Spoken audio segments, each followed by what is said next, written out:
Let's talk about production turn-in, and I'm going to show you a workflow.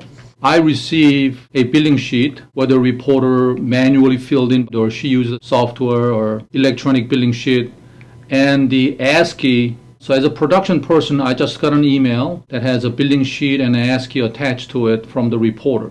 I'm going to go to a turn-in function on the production menu. First thing I'm going to do is I'll add all the witnesses, and under each witness, I'll be uploading ASCII file and reporters BS. If you guys are using some other vendor's program to create a condensed transcript, now you have a wonderful way to save a tremendous amount of time by simply generating a PDF, full size and condensed, and digitally sign it all within RB8 with a single click.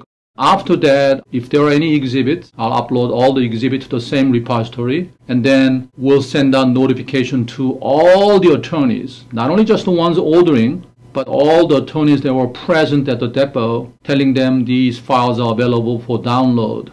The reason we do that is it's a way of marketing. Rather than cold calls to attorneys who said, I didn't want any transcripts, we're simply sending him an email. So he'll see all the other attorneys are ordering that product, and how come I'm not ordering it?